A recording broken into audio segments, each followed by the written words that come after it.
Hai Sobat Fokus Cerita Film, kembali lagi bersama Mimin yang akan menemani kamu menghabiskan kuota dengan menonton film-film seru yang akan kita bahas di sini. Tema kita kali ini yang horor-horor ya. Bagaimana jadinya? Jika tubuhmu dirasuki oleh setan dengan kekuatan luar biasa, begitulah sedikit gambaran dari film The Exorcist pada tahun 1973. Film ini diadaptasi dari novel dengan judul yang sama, karya William Peter Blatty. Diperankan oleh Ellen Burstyn, Linda Blair, Max von Sydow dan kawan-kawan. Dan tanpa berlama-lama lagi, langsung saja kita masuk ke dalam alur cerita film The Exorcist. Film diawali dengan memperlihatkan seorang pria yang berprofesi sebagai seorang pastor bernama Lancaster Marine. Ia sedang melakukan penggalian artefak kuno di daerah Irak Utara. Ia menemukan sebuah patung kuno dari iblis Pazuzu. Iblis Pazuzu sendiri adalah salah satu iblis yang sangat menyeramkan dalam mitologi Babilonia. Iblis ini digambarkan memiliki tubuh layaknya seorang laki-laki, berkepala singa, bersayap elang, dan berekor kalajengking. Adegan beralih ke daerah Washington, di sebuah rumah milik Nyonya McNeil, di mana ia terbangun karena ada suara krik-krik dari atas atapnya. Ia pun mengatakan tentang hal itu kepada bapak ini yang bernama Carl agar memasang perangkap tikus. Ternyata, Nyonya McNeil ini seorang aktris ya. Wah, Mimin juga baru tahu. Nampak dalam adegan bahwa ia sedang sibuk syuting sinetron yang entah apa judulnya. Terlihat, Nyonya McNeil pulang ke rumah sambil berjalan berlenggak-lenggok. Namun di tengah jalan, ia melihat dua orang pria sedang berbincang yang entah apa, dan dia pun bergegas pergi dari sana.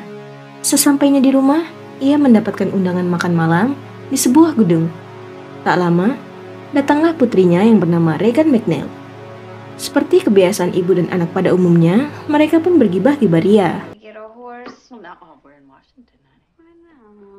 Beralih ke sebuah tempat di mana memperlihatkan pria yang tadi dilihat Nyonya McNeil, yang tak lain adalah seorang pastor bernama Damien Karas.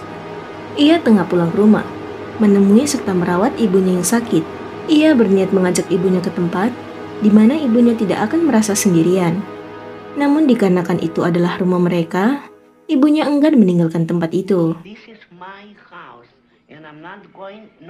Adegan beralih ke Regan, di mana ia tengah menunjukkan hasil karyanya kepada sang ibu. Ibunya melihat papan permainan yang Regan temukan di lemari, dan mereka pun memainkannya. Terlihat sang ibu yang berniat merayakan ulang tahun anaknya di bulan ini dengan mengajaknya berkeliling Washington. Beralih ke sebuah bar di mana Damien sedang minum bersama seorang temannya yang bernama Tom, dan mereka pun bercerita tentang sebuah pekerjaan di mana Damien tidak sanggup akan pekerjaan itu.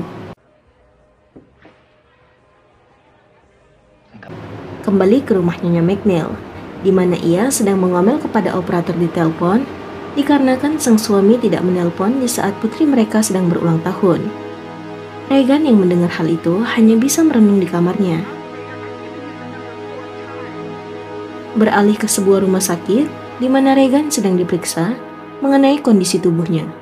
Namun, Regan malah bertingkah aneh. Ia terus-terusan emosi dan memarahi dokter di sana. Bahkan tingkahnya yang aneh membuat sang perawat bergidik ngeri. Dokter berkata pada sang ibu bahwa Regan mengalami depresi dan gangguan saraf pada otaknya. Di rumah sakit Jompo terlihat bahwa Damien yang sedang panik dikarenakan kondisi ibunya yang sedang drop. Ia ditemani sang paman datang menjenguk ibunya.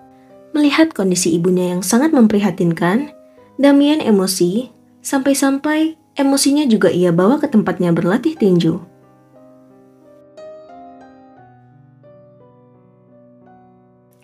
Beralih ke sebuah pesta di rumah Nyonya McNeil, di mana kita lihat ia sedang menceritakan si Damien Karas. Salah satu temannya yang bernama Dre mengatakan bahwa Damien sedang sangat terguncang dikarenakan kematian ibunya yang baru diketahui setelah beberapa hari ibunya tewas.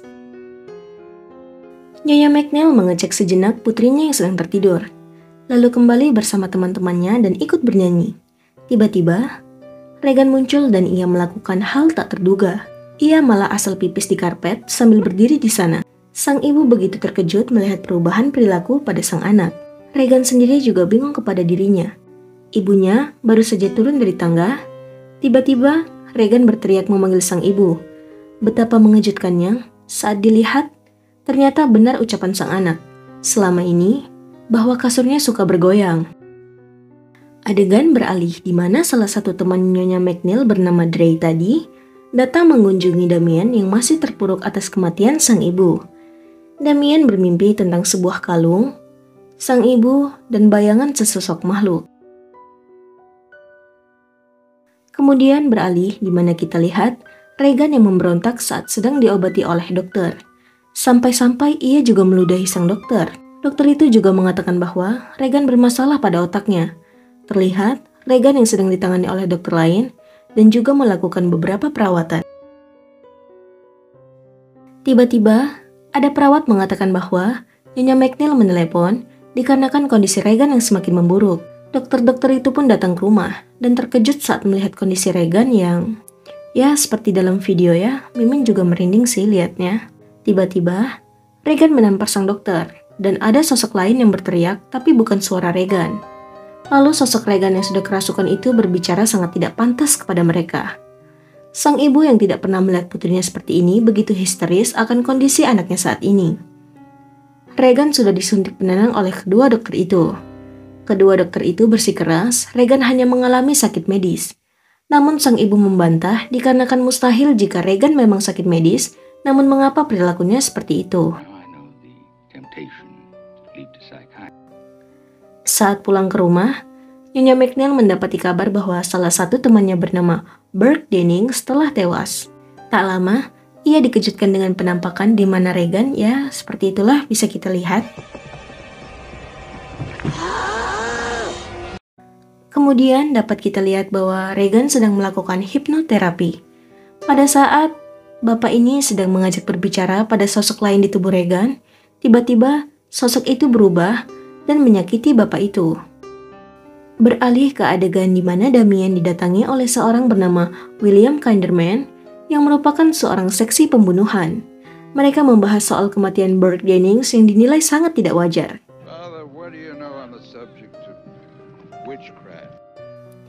Kembali ke adegan di mana dokter mengatakan tentang kondisi Regan yang berada di bawah alam sadarnya. Dikarenakan kondisi Regan yang sudah tidak masuk akal, dan sakitnya juga tidak ada hubungannya dengan medis, salah satu dokter menyarankan kepada Nyonya McNeil untuk melakukan ritual pengusiran setan. William sedang menyelidiki tempat di mana Burke Dennings terjatuh hingga ia tewas. Namun ternyata, tangga itu mengarah ke jendela rumah Nyonya McNeil, tepatnya di kamar Regan.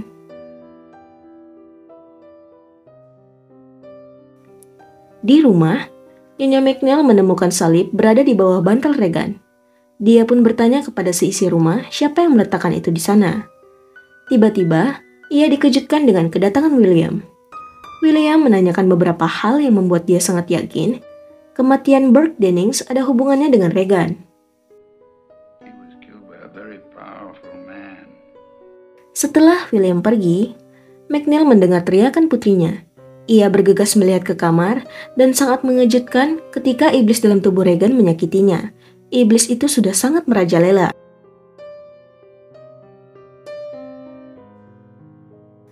McNeil bertemu dengan Damien dan membahas tentang ritual pengusiran setan. Sesampainya di rumah, Damien menemui Regan. Saat diajak berbicara, bukan Regan yang menjawabnya, melainkan iblis tersebut. Saat ditanya di mana Regan berada, iblis itu menjawab bahwa Regan ada di dalam bersamanya. Iblis itu juga mengatakan bahwa ibu Damien juga ada di dalam bersama mereka. Seperti yang kita tahu bahwa ibu Damien sudah meninggal ya. Beberapa hari kemudian, Damien menemui Regan. Iblis itu mengatakan jika ia keluar dari tubuh Regan, ia malah akan bersatu dengan Damien. Damien membawa air suci dan mencipratkannya ke iblis itu, dan kita lihat dia pun kepanasan. Damien mendapat telepon dari Sharon dan ia bergegas datang. Sharon mengajak Damien melihat Regan yang sudah seperti ini.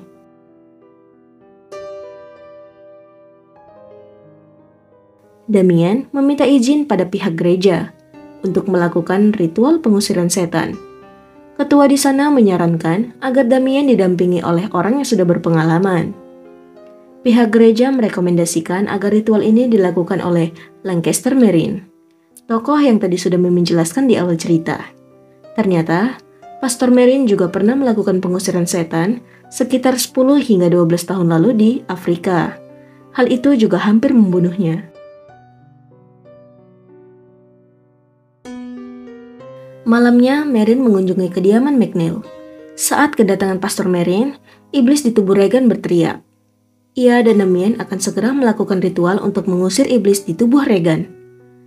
Marine meminta Damien untuk jangan pernah mendengarkan apapun yang diucapkan iblis itu, dikarenakan iblis itu akan memutarbalikkan semua fakta dan jangan sampai mereka terpengaruh. Mereka pun masuk ke kamar. Iblis itu bahkan menyebut kata-kata yang sangat tidak pantas kepada mereka. Ritual pun berjalan, dan si iblis sudah mulai kepanasan. Bahkan Damien sampai kaget saat melihat wujud Regan yang sangat menyeramkan. Iblis itu begitu kuat, bahkan ia juga mempengaruhi pikiran Damien.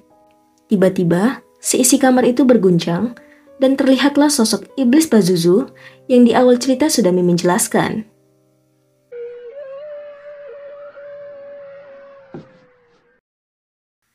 Damien masuk kembali ke kamar.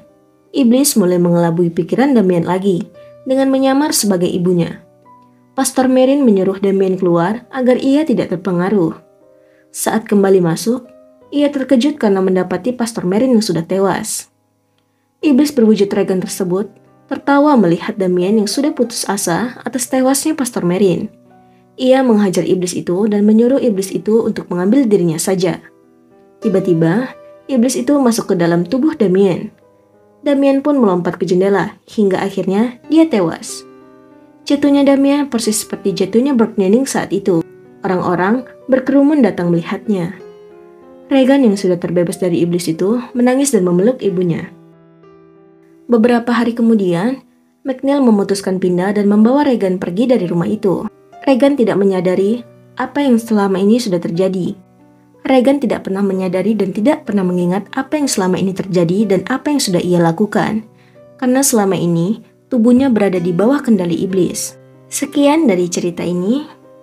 Mimin mewakili tim yang jumlahnya hanya Mimin sendiri, pamit undur diri, dan semoga kita dapat berjumpa di video selanjutnya. Semoga kuota kalian banyak agar bisa menonton video dari channel YouTube Mimin setiap hari.